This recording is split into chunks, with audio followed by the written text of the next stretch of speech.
poco de los antecedentes que se hicieron previo al reajuste curricular. Una vez implementado el currículo del 2010, los equipos de la Dirección Nacional de Currículo y del Ministerio de Educación visitaron algunas instituciones educativas para conversar con los y las docentes y escuchar sus experiencias en la aplicación de este currículo.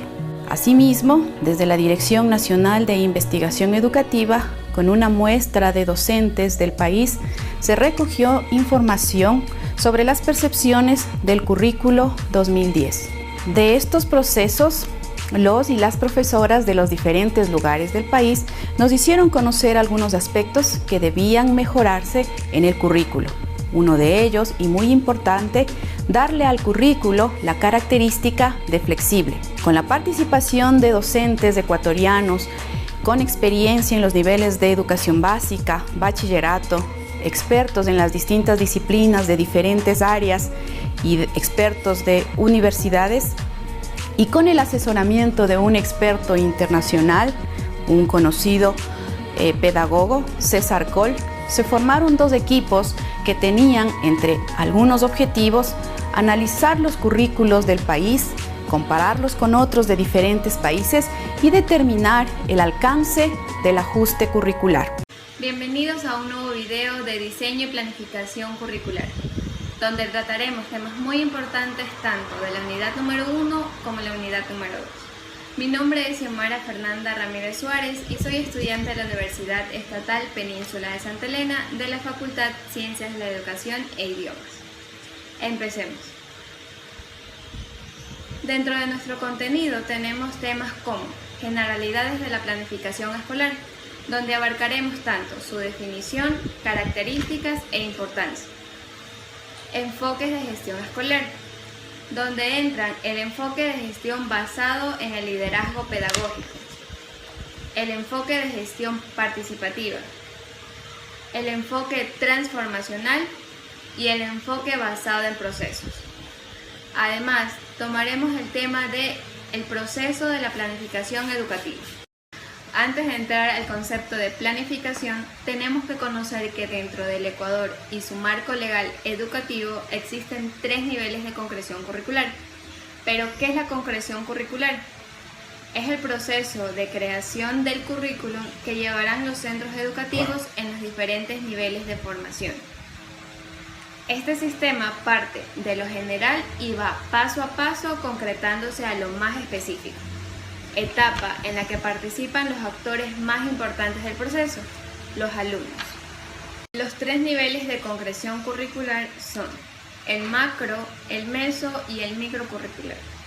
El macrocurricular son las políticas que rigen del Ministerio de Educación, es decir, la LOEI, que es la Ley Orgánica de Educación Intercultural, y el Currículo Integrador Nacional. El mesocurricular, denominado como las decisiones sustentadas o establecidas dentro de la institución educativa, que permiten desarrollar un diseño curricular base a los contextos adecuados, como podemos mencionar el proyecto educativo institucional y el plan curricular anual. El microcurricular se va a orientar a la intervención pedagógica del maestro y la respectiva concreción educativa en el aula de clase. Aquí tenemos el plan de clase y el PUC, que es la planificación de unidad educativa. Todos estos niveles enmarcan un orden jerárquico en beneficio de una planificación escolar. Ahora bien, ¿qué es planificación? La planificación es un espacio donde se organizan, articulan y sistematizan las metodologías pedagógicas del docente y las condiciones particulares del currículo.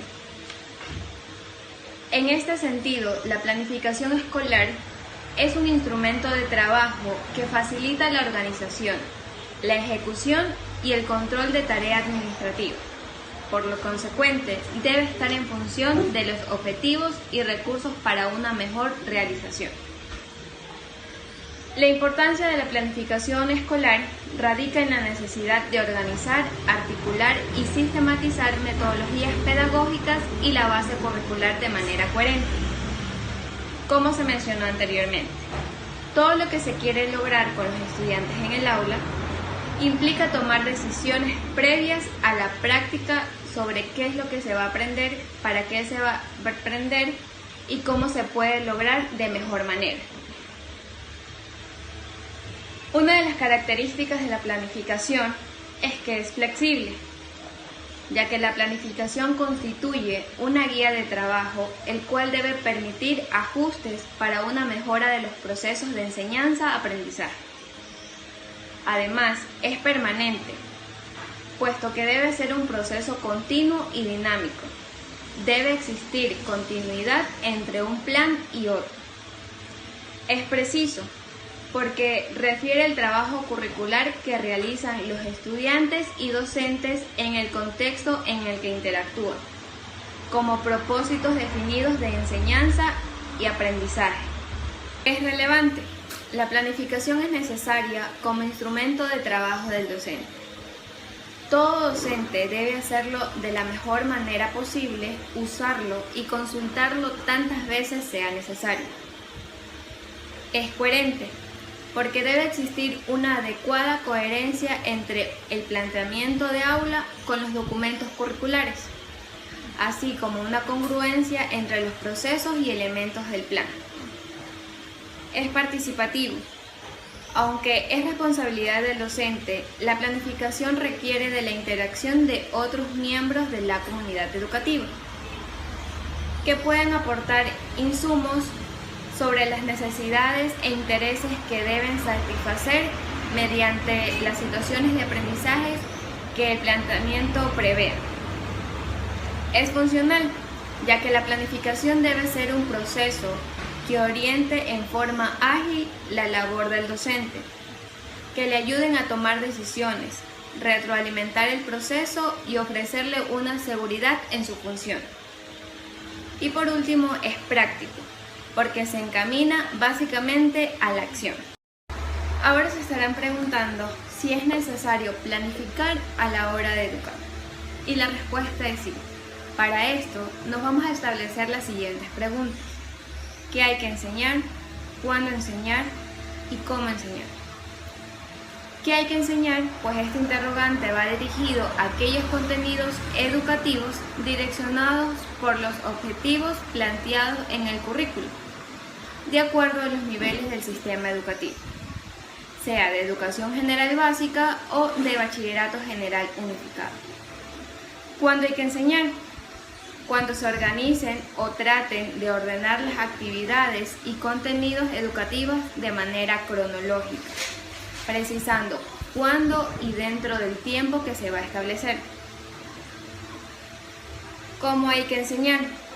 Para resolver esta inquietud nos dirigimos hacia los términos metodología didáctica o estrategias pedagógicas, que es la manera, las actividades o el modo en que se enseñan los contenidos dados con recursos físicos, tecnológicos o dinámicos. Además, nos surgen otros interrogantes, como el qué, cómo y cuándo evaluar. La evaluación es un instrumento dentro del proceso enseñanza-aprendizaje para evidenciar los posibles resultados obtenidos en base a los objetivos planteados y de esta manera darle validez al modo de enseñanza realizado. ¿Qué hay que evaluar? Va a ser en base a los objetivos diseñados. ¿Cómo evaluar?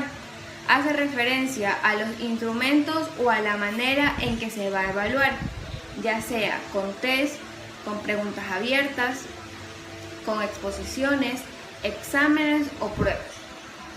¿Cuándo hay que evaluar? Mayormente se lo hace luego del término de una unidad.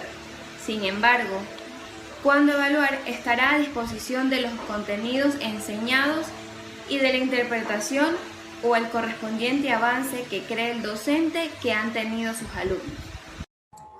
Buenos días, doctora Paula. El tema de hoy es Introducción al Diseño y Planificación Escolar de la asignatura Lengua y Literatura a cargo de la docente Xiomara Ramírez, dirigida a niños de quinto año de educación básica correspondiente a edad de 9 años. En el bloque 1 se enseñará lengua y cultura con el tema variedades lingüísticas. ¿Qué hay que enseñar? Participar en contextos y situaciones que evidencien la funcionalidad de la lengua escrita como herramienta cultural. Cuando hay que enseñar, se enseñará en el siguiente orden: origen histórico de la presencia del castellano en el Ecuador, características culturales y lingüísticas de los pueblos y nacionalidades del Ecuador y su distribución geográfica, lengua y variedades lingüísticas presentes en el Ecuador como manifestación cultural y de identidad. ¿Cómo hay que enseñar? Videos explicativos de cada una de las nacionalidades del Ecuador ayudarán al estudiante a comprender la diversidad cultural. ¿Qué voy a evaluar? El reconocimiento de los diversos pueblos y nacionalidades del Ecuador. ¿Cómo voy a evaluar? Mediante preguntas abiertas antes y durante la clase y mediante exposiciones grupales. ¿Cuándo voy a evaluar? Antes de la clase para conocer los saberes previos de mis estudiantes, durante la clase para comprobar que me estén entendiendo la información que les estoy brindando y a finalizar de la clase para finiquitar que los estudiantes hayan alcanzado el aprendizaje óptimo de la asignatura. Continuando con nuestros temas dentro de nuestra primera unidad, tenemos los enfoques de gestión escolar. Como primer enfoque tenemos el enfoque basado en el liderazgo pedagógico. El liderazgo es la influencia que se ejerce sobre otras personas para organizar a la comunidad hacia un objetivo en común, que en este caso corresponde hacia una mejora de los aprendizajes de los y las estudiantes. De tal manera, esta propuesta brinda estructuras que hacen posible desarrollar el capital profesional de los docentes como equipos, como individuos y como profesión. ¿Qué nos quiere decir este enfoque? Que no se limita a trabajar en las condiciones ya existentes o con las metas dadas, sino en irlas alternando para que mejore la educación y las prácticas docentes en el aula. Por ejemplo, cuando un docente nuevo llega a una institución y no conoce a sus estudiantes o al resto de los docentes, él tiene que apoderarse de la asignatura que vaya a impartir. Poco a poco ir conociendo a sus estudiantes e ir compartiendo con cada uno de ellos. El segundo enfoque es el enfoque de gestión participativa. Dentro de este enfoque se contempla a los sectores educativos, no como elementos que deben ser manejados o administrados, sino como personas individuales, autónomas, con voluntad y poder de acción. Y bajo esta perspectiva, su compromiso, convicción y cooperación, ya que esto es muy importante a la hora de realizar algún proceso. Por ejemplo, si en la institución se cuenta con un laboratorio de cómputo y al director le hacen una oferta de un convenio para adquirir nuevas computadoras, el director, antes de tomar una decisión, tendrá que convocar a juntas de directivos, donde también estén presentes los docentes y parte de los alumnos, para socializar esta propuesta y tomar la mejor decisión para la institución. Siguiendo con los enfoques, tenemos el enfoque transformacional, que implica transformar la gestión que desarrollan los directivos en el logro de aprendizaje de los estudiantes. Dicha gestión tiene como objetivo reconstruir y recuperar el sentido y el valor de la vida escolar, lo que conlleva a crear y recrear una nueva forma de hacer escuela. Y por último tenemos el enfoque de gestión basado en procesos. El enfoque de gestión basado en procesos busca implantar una filosofía en la organización que permita la identificación de todos los procesos incluidos en el sistema de gestión de calidad, cómo estos funcionan, así como las interrelaciones entre ellos. De esta forma resulta más fácil tener un seguimiento y control del funcionamiento de los diferentes procesos. ¿Qué nos quiere dar a conocer este enfoque? Pues que va a permitir identificar de manera más precisa aquellas áreas que requieran mejoras, va a ser más sencillo la evaluación del impacto de la implantación de tales cambios. El enfoque basado en procesos ayuda a las organizaciones a lograr una mejora continua.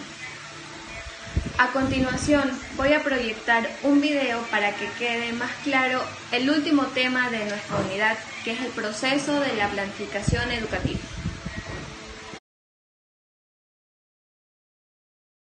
Muy buenos días, colegas y público que nos está viendo en este momento. Para mí es un honor haber sido invitada a esta entrevista, donde les voy a compartir un tema muy importante: planificación educativa. Compañeros docentes, ustedes y yo sabemos cuán importante es planificar dentro de nuestra profesión. Para el público que nos está viendo en este momento, quiero compartirles que la planificación es un plan general muy bien organizado y de gran amplitud que nos va a permitir alcanzar el objetivo determinado. El arte de educar, además de creatividad e improvisación, requiere esfuerzo, análisis y, por qué no, el pensamiento crítico. Es por eso que la planificación dentro de la educación es la clave para asegurar el éxito y la calidad de las acciones, pues se encarga de delimitar los fines, objetivos y metas que queremos alcanzar. También nos va a permitir definir qué hacer, cómo hacerlo, qué recursos y estrategias vamos a implementar para la consecución de dichos objetivos.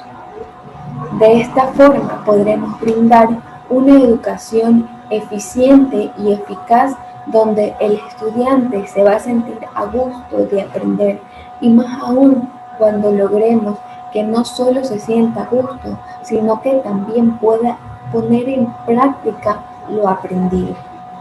Y para poder hacerlo, se deben seguir un de principios básicos que les he traído el día de hoy. Dentro de muchos principios he destacado tres. El primero, que es mejorar la vida escolar. ¿Y a qué nos referimos con mejorar la vida escolar? Organizar de manera coherente lo que nosotros queramos lograr con nuestros estudiantes. El segundo principio, promover la participación de la comunidad. ¿Y qué quiere decir esto?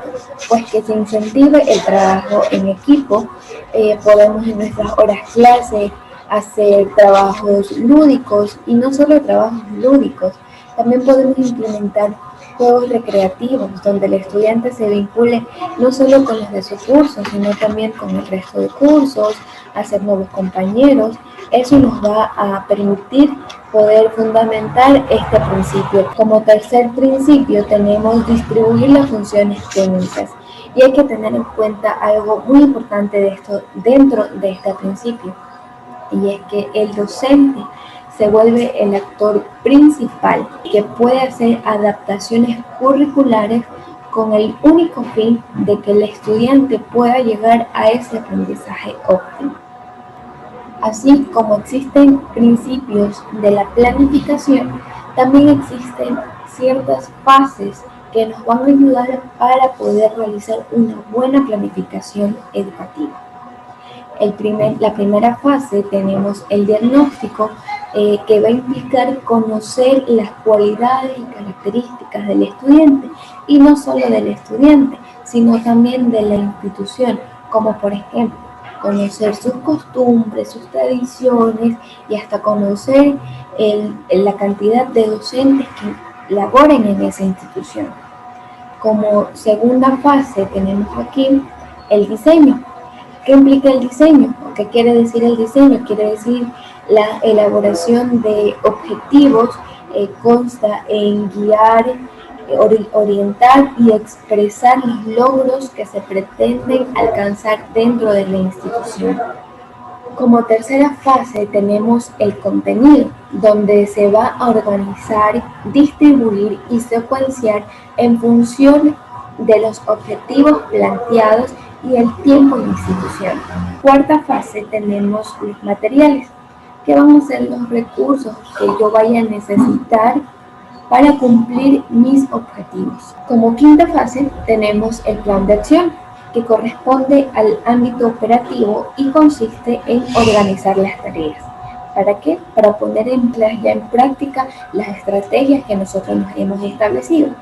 Estas pueden ser representadas como proyectos de área, siempre y cuando estén relacionados a minimizar los fracasos, que es lo que menos queremos, fracasar. En esta fase tenemos la evaluación. ¿Y qué nos va a permitir la evaluación? Pues nos va a permitir sistematizar las experiencias y lecciones aprendidas para poder mejorar las acciones. Podemos hacer una serie de preguntas, como por ejemplo, ¿cómo nos ha ido? ¿Se han logrado los objetivos perseguidos? ¿Cuál es el feedback de los participantes? ¿O qué podemos mejorar para el futuro? Siguiendo con mi exposición, tenemos la planificación escolar. La planificación escolar constituye un instrumento fundamental en la organización de la práctica pedagógica de los docentes, acorde al contexto enseñanza-aprendizaje que se sitúa no solo en el docente, sino también en los estudiantes.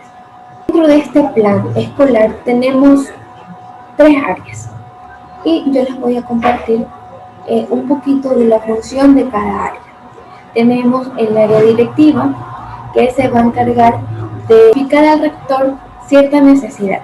Por ejemplo, que yo esté necesitando una computadora para realizar ciertos trámites, para hacer mis predicciones, para tener mejores clases. Pues este informe va a ir a manos del director y el director se va a encargar de gestionar que pueda implementar o hacer la compra de dicha computadora. Tenemos también el área pedagógica. ¿Qué se va a hacer en esta área pedagógica? Pues voy a tratar de identificar si todos mis docentes están completos, porque por ejemplo me puede faltar un docente para la asignatura de inglés, por ejemplo. Entonces, yo tengo que notificar de inmediato esto, decir que no tengo un docente que imparta esta asignatura. Entonces, volvemos, el rector se va a encargar de buscar un docente capacitado que pueda impartir esa asignatura. El área financiera, pues el área financiera lo que se va a encargar es de hacer un análisis si cuento o no con los recursos, como tomando el ejemplo anterior de comprar esta computadora.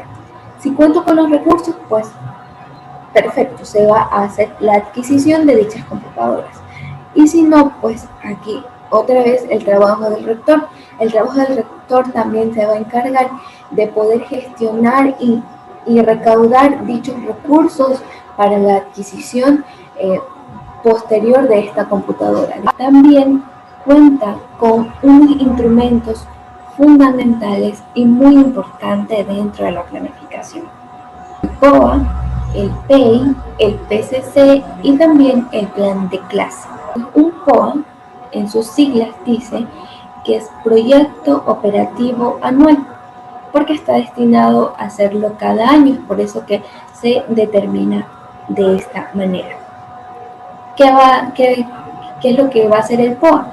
Pues aquí se va a poner por escrito las estrategias que se han ideado los directivos para cumplir los objetivos y también las directrices a seguir por los integrantes de la institución, que en este caso van a ser los docentes y también los estudiantes. El PEI, ¿qué es el PEI? Pues el PEI es el Proyecto Educativo Institucional, en el cual se va a concretar la misión y la va a lanzar al plan de desarrollo. ¿Qué nos quiere decir esto? Que va a enunciar los planos fundamentales de acción institucional y le va a dar sentido a la planificación, ya sea que ésta sea a corto, mediano o largo plazo. Tenemos el PCC, que es el Proyecto Curricular de Centro, en donde se va a contextualizar los objetivos, contenidos y métodos que se propone en el diseño base, con el fin de adecuarlos a su realidad y garantizar la progresión y coherencia de la enseñanza en las distintas etapas educativas. También nos encontramos con un plan de clase.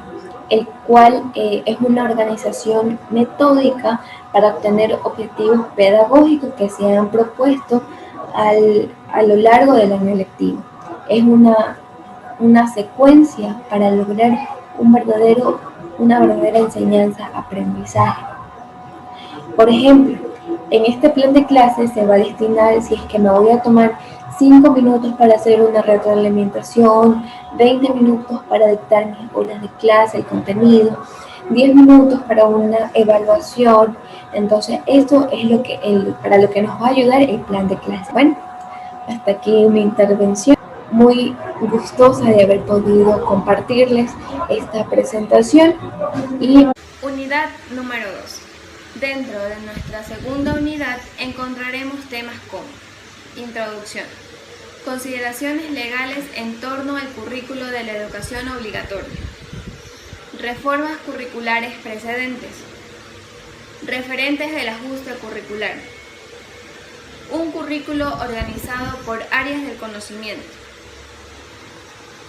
características del ajuste curricular, elementos del currículo, principios para el desarrollo del currículo, orientaciones metodológicas, refuerzo académico y acción tutorial. Y para terminar, la carga horaria. Introducción al currículo de los niveles de educación básica. ¿Qué es el currículo? El currículo es la expresión del proyecto educativo que los integrantes de un país o de una nación elaboran con el fin de promover el desarrollo y la socialización de las nuevas generaciones. Entre las funciones del currículo tenemos informar a los docentes sobre qué se quiere conseguir y proporcionarles pautas de acción y orientaciones sobre cómo conseguirlo. También contribuir un referente para la rendición de cuentas del sistema educativo y para las evaluaciones de calidad del sistema, entendidas como su capacidad para alcanzar eficientemente las intenciones educativas fijadas. Consideraciones legales en torno al currículo de la educación obligatoria. Dentro del entorno legal del Ecuador, la Carta Magna aprobada en el año 2008 norma en todo el país y a su vez hay leyes que complementan con la normativa. Como primer punto tenemos la Constitución de la República del Ecuador del 2008, donde he tomado un artículo muy importante como el artículo 26, que nos establece que la educación es un derecho de las personas a lo largo de su vida y un deber ineludible y inexcusable del Estado. Además, el reglamento de la Ley Orgánica de Educación Intercultural, en el artículo 9, señala la obligatoriedad de los currículos nacionales en todas las instituciones educativas del país, independientemente de su sostenimiento y modalidad. Dentro del artículo 19 de la LOEI se establece como objetivo diseñar y asegurar la aplicación obligatoria de un currículo nacional, tanto en las instituciones públicas, municipales, privadas y fisconacionales en sus diversos niveles. Dentro de esta misma ley, del artículo 2 del literal W, garantiza el derecho de las personas a una educación de calidad y calidez, pertinente, adecuada, contextualizada, actualizada y articulada en todo proceso educativo, en sus sistemas, niveles y subniveles o modalidades, y que además incluya evaluaciones pertinentes. Reformas curriculares precedentes. Existen dos reformas curriculares precedentes de la educación general básica y una del bachillerato general unificado, que sirven de punto de partida a la actualización del currículo actual. La primera reforma del currículo de la educación general básica tuvo lugar en el año 1996. Esta carecía de criterios e indicadores de evaluación. La segunda propuesta en la educación general básica entraría en vigor en el año 2009 Este instrumento se caracteriza por ser un mesocurrículo por destrezas, estructurado en bloques curriculares concebidos como unidades de aprendizaje que pueden ser llevadas directamente al aula. En cuanto al bachillerato, en el 2011 entra en vigor para un currículo para el Bachillerato General Unificado.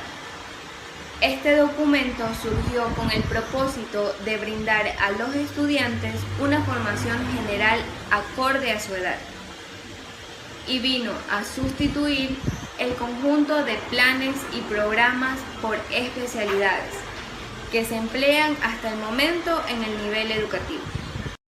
Referentes del ajuste curricular. Los currículos para la educación general básica y el bachillerato general unificado plantean un ajuste a partir de la información proporcionada, que se recabó a través de un monitoreo realizado en mayo del 2011 a noviembre del 2012 y de la investigación denominada El uso y percepciones del currículo de educación general básica, realizado entre octubre y noviembre del 2013. El cúmulo de prácticas exitosas de aula, el estudio comparativo de modelos curriculares de otros países y en especial el criterio de docentes ecuatorianos en las áreas de lengua y literatura, matemática, ciencias naturales, ciencias sociales, educación cultural y artística, educación física de los niveles educativos fueron la base para el ajuste curricular. La revisión del perfil de salida del bachiller ecuatoriano, que se llevó a cabo con la participación de distintos actores involucrados en la educación, obviamente, docentes de los diferentes niveles educativos, padres de familia, estudiantes y representantes del sector productivo del país. Un currículo organizado por áreas del conocimiento. Como podremos observar en el siguiente recuadro, para la educación general básica aparecen las siguientes asignaturas, como lengua y literatura, inglés, matemáticas, ciencias naturales, estudios sociales, educación física, educación cultural y artística, además de ciertas actividades interdisciplinares.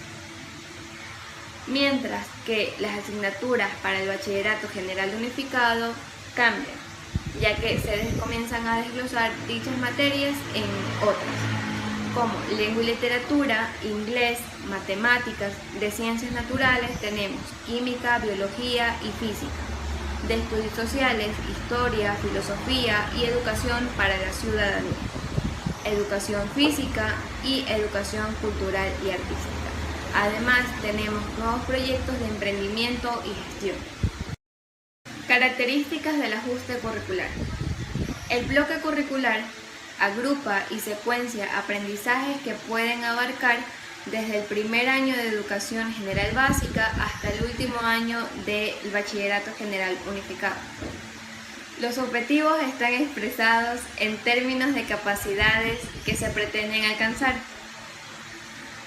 Permite mayores grados de flexibilidad y apertura curricular para que se adapte de mejor manera a los diferentes ritmos de aprendizaje. Las unidades educativas deben acercar este diseño a la realidad de sus contextos a través del PEI y el PCI, y los docentes en los contenidos hacia los intereses y necesidades de sus estudiantes. Elementos del currículo. Dentro de los elementos del currículo encontramos el perfil de salida, en donde se le va a atribuir al estudiante 3 características: la justicia, la solidaridad y la innovación. Los objetivos integradores. Esto se los va a atribuir a cada subnivel de aprendizaje. Los objetivos generales, que van a estar planteados para cada una de las áreas del conocimiento. Los objetivos específicos, aquí van a estar planteados para cada área, asignatura y subnivel de aprendizaje. Los contenidos expresados en las destrezas con criterios de desempeño. Las orientaciones metodológicas, que abarcarán metodologías, estrategias o planes de clase. Los criterios e indicadores de evaluación, donde conoceremos las normativas sobre las cuales podremos evaluar a los estudiantes. Principios para el desarrollo del currículo. Esto implica el proceso de enseñanza y aprendizaje que debe abordarse desde todas las áreas del conocimiento y por parte de diversas instancias de la comunidad educativa. Las destrezas implican un proceso de desarrollo mediante el cual los estudiantes van a ir adquiriendo mayores niveles de desempeño en el uso de las mismas. El diseño de tareas motivadoras para los estudiantes que partan de situaciones y problemas reales, para que se adapten a los diferentes ritmos y estilos de aprendizaje. Resulta imprescindible la participación de toda la comunidad educativa en el proceso formativo, tanto en el desarrollo de los aprendizajes formales como en el de los no formales. Es imprescindible tener en cuenta la necesidad de contextualizar los aprendizajes a través de la consideración de la vida cotidiana y de los recursos del medio cercano, como un instrumento para relacionar la experiencia de los estudiantes con los aprendizajes escolares. Orientaciones metodológicas. Aquí se van a fomentar una metodología centrada en la actividad y participación de los estudiantes, el cual favorezca al pensamiento racional y crítico, al trabajo individual y cooperativo de todo el alumnado, que conlleve a la lectura y la investigación, así como a las diferentes posibilidades de expresión. En el caso de la educación general básica, especialmente en sus 3 niveles, se integrarán todas las áreas referentes a la vida cotidiana y al entorno inmediato de los estudiantes. El objeto central de la práctica educativa es que el estudiante alcance el máximo desarrollo de sus capacidades y no el de adquirir de forma aislada las destrezas con criterio de desempeño, ya que estas son un elemento del currículo que sirve de instrumento para facilitar el aprendizaje. El aprendizaje debe desarrollarse una variedad de procesos cognitivos. Los estudiantes deben ser capaces de poner en práctica un amplio repertorio de procesos, tales como identificar, analizar, reconocer, asociar, reflexionar, razonar, deducir, etc., evitando que las situaciones de aprendizaje se centren tan solo en el desarrollo de alguno de ellos. Se asegurará el trabajo en equipo de los docentes, con el objetivo de proporcionar un enfoque interdisciplinar para que se desarrolle el aprendizaje de capacidades y responsabilidades, garantizando así la coordinación de todos los miembros del equipo que atiende a cada uno de los estudiantes. Es importante destacar el papel fundamental que juega la lectura en el desarrollo de las actividades de los estudiantes. Por ello, las programaciones didácticas de todas las áreas incluirán actividades y tareas para el desarrollo de la competencia lectora. Asimismo, las tecnologías de la información y de la comunicación formarán parte del uso habitual como un instrumento facilitador para el desarrollo del currículo. Ahora hablaremos del refuerzo académico y la acción tutorial.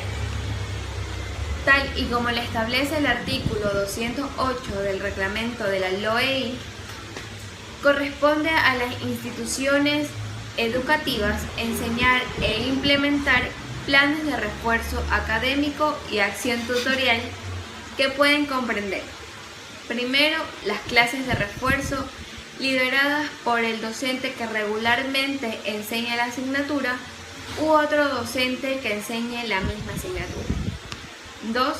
Las tutorías individuales, con el mismo docente que regularmente enseña la asignatura u otro docente que enseñe la misma asignatura. 3. Tutorías individuales con un psicólogo educativo o experto según las necesidades educativas de los estudiantes. 4. Cronograma de estudios que el estudiante debe cumplir en casa con ayuda de su familia. Y para finalizar tenemos la carga horaria. El horario lectivo semanal de cada uno de los grados y cursos de la educación general básica será de 35 horas pedagógicas. En el bachillerato general unificado, este horario completará 40 horas pedagógicas. La hora pedagógica queda definida por un periodo mínimo de 40 minutos, tal y como lo estipula el artículo 148 del reglamento de la LOEDI.